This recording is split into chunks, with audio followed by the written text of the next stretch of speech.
Good blessed Wednesday, October the 26th, 2022. It's about 1:36 p.m. I greet all human beings all around the world with the universal greetings of peace and the blessings of God be with you. It doesn't matter what your political, philosophical, personal, nor your religious beliefs may be. Doesn't matter whether you're the richest to the poorest person on the face of this earth. It doesn't matter whether you like me or anything that I say or do. I still greet you with that same greetings. But don't let me forget to say it doesn't matter whether you the toughest to the weakest person on the face of this earth. It doesn't matter what you think about what I say, because you have that prerogative, you have that right. But what I want to talk about today is why. I'm going to say it 3 times. Why? Why am I really banned and barred from the Charleston, Missouri Housing Authority here in Charleston, Missouri? Why am I really barred? We need to take an inventory on to see what is the real reason that I'm barred. And if you looked at this letter that was delivered to me, you see this envelope? It wasn't just delivered to me by the Charleston, Missouri Housing Authority. You see who it's delivered to? Raymond Ivy. Now take another look. You see it never been sealed here. It wasn't delivered by the Housing Authority, but let me show you something else now. We'll take a good look at it first. Take a good look again. And just take a look on down. You see banned and barred, you know, dear Miss Ivy, we ain't seen all that there before. Now, you see who it's from. Now, this is the executive director of the Charleston, Missouri Housing Authority. Now, if this coming from the executive director barred me from all properties, even, you know, the housing authority is supposed to be public property. I know it's federally or government ran, but this is what I want to understand.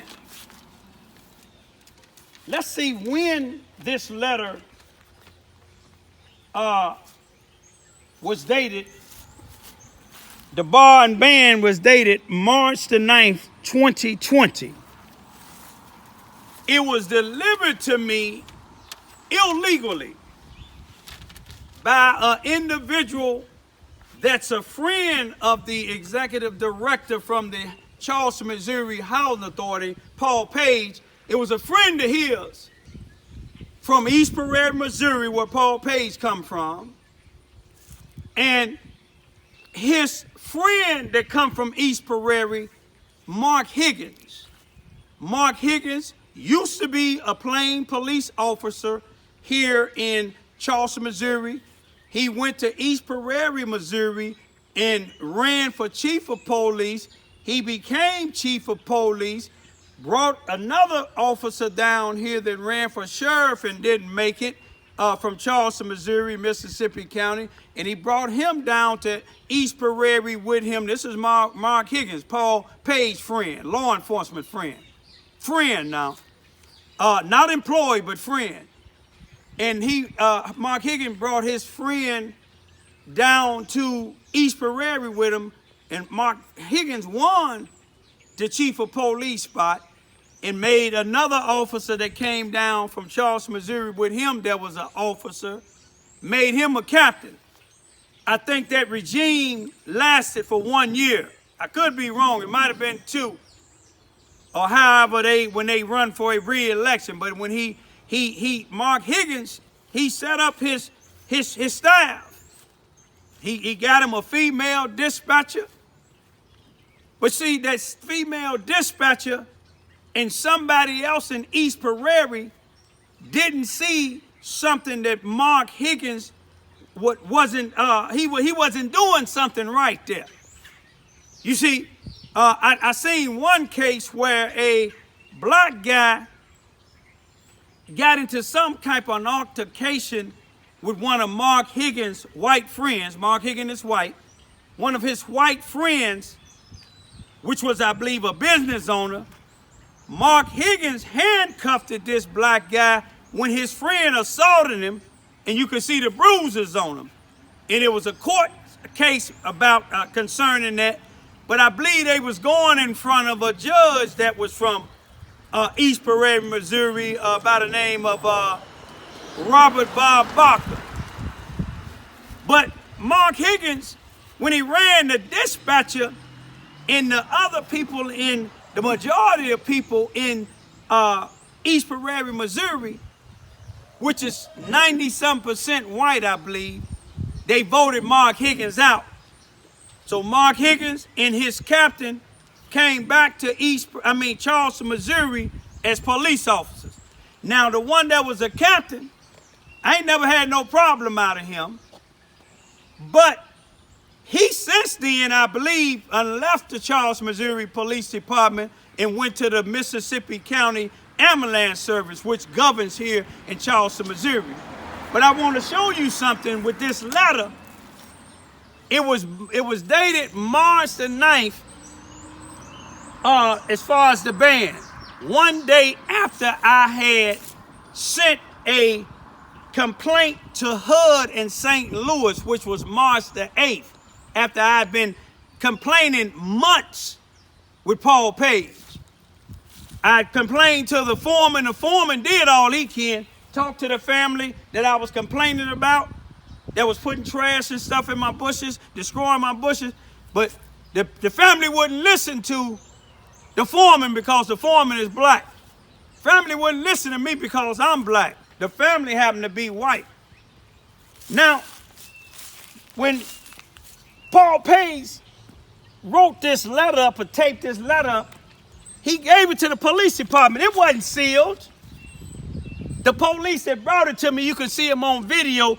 I asked him what's in there. He said he didn't know. I'm sure he opened it up because it wasn't sealed. Unless they opened the original one up and got another envelope, which the police department in Charleston, Missouri has nothing to do with the Charleston, Missouri Housing Authority. The Charleston, Missouri Housing Authority, once upon a time, they had their own police. But Paul Page, I don't know what he's doing with his money, but we seen he took some of that money and cut them trees down because that was one of my complaints. But now, when Mark Higgins decided to let Paul Page manipulate him, that's why he ain't the captain down in East Prairie now, because he wasn't doing things legally. It was illegal for Mark Higgins to come on this property with this letter because this sign says, you know what that sign says? Private property, no trespassing. Can you say it 2 more times? Private property, no trespassing. Hey, brother, can you tell him what that sign says? Private property. No, what? Private property. If the police ain't got a warrant, they can't come on here, can they? No, sir. Because what? It's private property. Okay, look at my community even said, go on the other side. Now, what is suicide the same thing over there? Private property, no trespassing. Can you focus up on that tree? Look at the dog. The dog, the puppy even. What's her name? Sugar. Sugar even checking it out. Everything. Smell that letter, Sugar. Come here. Sugar running away from this letter because Sugar knows it's illegal. Here, Sugar. Here, Sugar. Look at it. Sugar running away from this. Can you focus on that? Can it be seen? Look at this. You see that? Look at this. Now, when Paul Page typed this illegal letter up, you see at the bottom of it or nowhere on it, didn't have no stamp. It didn't have no stamp of approval from his judge friend, Robert Barker from East Prairie, from the 33rd Circuit Court here in Charleston, Missouri, Mississippi County on Main Street. It didn't have nothing on here from the prosecuting attorney from East Prairie. You see what I'm saying? It didn't have nothing. I'll be through in a minute. It didn't have nothing from the sheriff department here in Charleston, Missouri. He's from East Prairie, Missouri. You see what I'm saying? It didn't have nothing from the chief of police. He connected with East Prairie, Missouri. It didn't have none of that. Now, I I honored what he told me, even though it was illegal when he abandoned me. Hey now. When he abandoned me, I honored him when he told me I'm banned and barred. So I filed with the Commission on the Human Rights. But let me show you how many times some of his employees, now he said his employees afraid of me. Some of them is afraid of me, I guess. And some of the tenants in the housing authority is afraid of me. And I'm disturbing their enjoyment and peace. Now let me show you how many times somebody from the housing authority, employees, and some of the residents in Charleston, Missouri, violated my trespassing signs. Look at my YouTube video dated March the 19th, 2022, when you seen a white boy. I'm calling him a white boy because that's what he act like, the little boy. I don't call all white people that. You see what I'm saying? All right now. But he came from this house, the same house that I got banded for. He came from this house, came and hit in the yard of the housing authority when I was standing in the streets, videoing, showing all this trash on the 19th of March, 2022, and he told me to cut my camera off.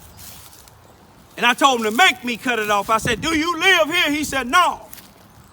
But then this same white guy on March the 28th, 2022, with several other white people coming from this house, and blacks coming from different projects, for friends of this same family here that I got barred and banned for, they came trying to attack me and my then 15 and 16-year-old brother. Now, daughters. Now, they violated because they got to tearing my bushes up. One of the white females come out of that house, had the audacity to beat on this door, come around here and beat on the door in the front, and then go back around here and tear my bushes up. But all them violated, and they trespassed it. But let me tell you what just happened. I believe it was on the 24th. Was the 24th? I just said that one with one of the housing authority people. The people cut my trees down for me, and I had my truck, my Suburban park right here, and my trailer there, and I was breaking up branches, putting it on there, and then one housing authority guy, I got him on my security camera. He stopped and confronted me about a complaint that I have in with the Human Rights Commission. That's just like if I'm filing charges against somebody and somebody come to talk to me about why you filed this complaint against me. That's tampering with a witness. That's interfering with an investigation from the state. That's what they did. Hey now, this individual, he came and told me, I didn't sign nothing. I didn't tell Paul that I had anything against you. I told him it's probably best for you to go on. So since he wouldn't go, I ain't gonna call the police or the sheriff's department because it's shown that they didn't do nothing when that mob of people came down there, that cowards of mob came down there trying to attack me and my daughters. They didn't come. It was 16 minutes, but the neighborhood, the community came and sent them cowards right back where they came from. This house and down the street. That the community came. But you could see this guy on the clock 5 or 6 minutes. But then I was sitting on my porch. That was about, I forgot what time it was, but it's the same day on the 24th of October, 2022, I was sitting here on my porch, minding my own business. My two daughters, I think they was going to work. A housing authority truck went past. It got all the way almost to that stop sign. Then you could see it on my camera back all the way up, blocking my driveway now. You can see it right here, blocking my driveway. Another housing authority employee, maintenance man. That's what it was the first time, a maintenance man. These two maintenance men haven't waved at me or said anything to me since I filed that complaint against the Charleston, Missouri Housing Authority, they chief executive, they king that they bow down to. I don't bow down to nobody but God, but they blocked my driveway now. I was sitting on there. I was afraid to get up because I didn't know if this guy was going to shoot me because somebody just got killed right in my neighborhood. And you could smell in that guy's truck, you could smell marijuana coming out of it. And he had a cigar in his mouth. And then what he told me, he wanted to talk to me. I said, I don't want to talk to you. I said, keep on going. I said, your boss said y'all scared of me. I'm banned from the projects and everywhere else. But yet I'm a community activist. Then he told me, don't you be putting me in y'all mess. You see, I was scared to say something to him because I'm a 64-year-old man. My daughters and them gone. I ain't got no protection. Had I got up, I didn't know if he was going to shoot me or not because they got the police trespassing on March the 12th, bringing me this letter that Paul Page had him sent, and he don't even work for Paul Page. Then you got two of his maintenance mans coming over here. You see, who coming next? Paul Page with a shotgun? Or some of the police with a loop getting ready to try to hang me? I don't know what's coming next. But I just want the world to see I've been honoring this bogus ban and borrow, but yet people from the projects, the white family there, some of they people, you seen what they did on my camera. Some of these ignorant Negroes that want to be gangsters, but yet when somebody put lead in them, they testifying in the courts against the people that shoot them, but they want to come try to attack a 64-year-old man and his 15 and 16-year-old daughter. The Housing Authority people in their trucks, and it ain't everybody in the Housing Authority. If the shoe fit, wear it. I've been here for 15 years. I ain't never been charged for doing anything against the Housing Authority. I ain't never been charged for trespassing. And when you told me I'm banned and barred, I respected it and filed something because I know you was bogus, but you ain't did a doggone thing about this individual coming over here questioning me in his truck and your truck on the clock, or this other individual pull up there, or these coward Negroes, white and black, coming down here trying to threaten me, or this white police. But one thing about me, look, you see what this is? That's what David went up to Goliath against. These are slingshots. My daughters and them got one apiece, and I got one. You put some thick rubber bands on it. You get you a patch, and you put your rock in there, and you bring that giant down. Paul Page, all your people that's coming over here to threaten me, your drivers, Sheriff Department, Police Department, judges ain't doing nothing. God bringing y'all down. Is y'all paying attention? People having heart attacks, people dying. And I ain't doing nothing. I ain't praying for none of that. But I'm gonna leave like this here. Why am I barred and banned? Why ain't that police officer that was rejected captain, or chief down in East Parabi, why ain't he taking these letters to all them felons that came down here on March the 28th trying to attack me and my kids? Why they didn't do nothing to the individual on March the 19th? Why they didn't do nothing with these two Charleston, Missouri Housing Authority individuals in their truck, stopping to try to question me about my investigation, about the investigation that the Human Rights Commission is doing? Don't come question me. Question the Human Rights Division. I'm going to leave it as y'all came. And just ask yourself, is it a double standard here? We know the NAACP ain't going to help me, but guess what they sponsoring for Halloween? An evil holiday. To each his own. I don't look down on people that celebrate it, but they sponsoring an event up there by the track across from the place that I'm banned from, the CF Bowen Center. The NAACP is sponsoring something concerning the trick or treat thing, but they can't stand on civil rights. That show you what they is, a trick and a treat. Peace be still.